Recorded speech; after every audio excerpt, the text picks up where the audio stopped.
and the Anglo-Irish Agreement. Whichever of those generations you belong to, this week's negotiations will have had a certain resonance. Another Tory Prime Minister, another act of self-abnegation. In the wake of the Anglo-Irish Agreement, the late Enoch Powell channelled the fury of his Southdown constituents in a common showdown with its signatory Margaret Thatcher. Does the Right Honourable Lady understand? If she does not understand, she soon will, that the penalty for treachery is to fall into public contempt. I believe the same charge can justifiably be levelled against Downing Street's current incumbent. Yet again, we have seen a Tory willingness to cede UK sovereignty in the face of foreign aggression. Yet again, we remain steadfast in our simple demand for equal citizenship. Nothing more, nothing less will suffice. The DUP may bask in their own self-adulation for having averted the looming constitutional crisis. However, the lessons of history demonstrate they are no less duplicitous than their Tory bedfellows. In no small measure is it their orthodoxy of Ulster nationalism that diminishes our status within the Union.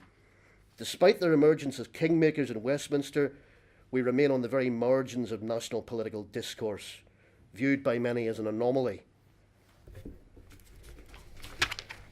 We will not challenge that perception or emerge from their electoral shadow by simply parroting the DUP's tired old rhetoric.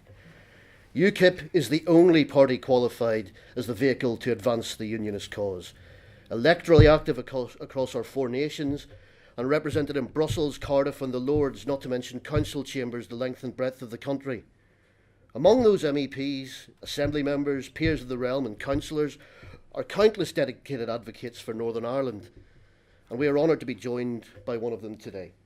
Thank you again, David. Nonetheless, we must also ensure that our own voices are heard by engaging on a national level. For instance, attending and networking at conferences, contributing to party focus groups, and perhaps even seeking election to the NEC.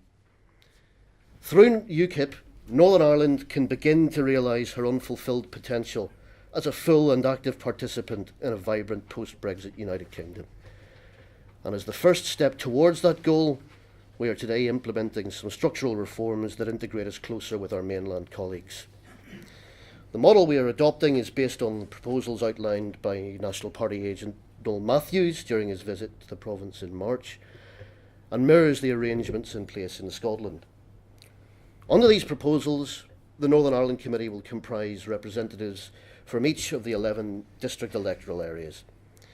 This newly constituted committee will appoint its office bearers at its inaugural meeting. In partnership with the regional controller, delegates shall also be tasked with the creation of district steering committees, which it is hoped will evolve into formally recognised branches. I am confident that by offering a stake to grassroots members, this blueprint will deliver greater transparency to the party's governance and decision-making.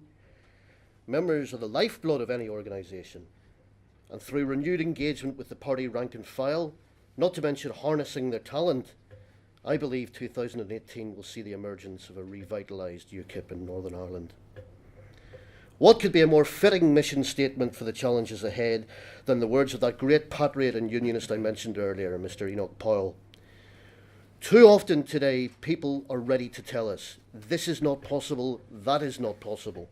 I say, whatever the true interest of our country calls for is always possible. We have nothing to fear but our own doubts. Believe in Northern Ireland, believe in the United Kingdom, believe in UKIP.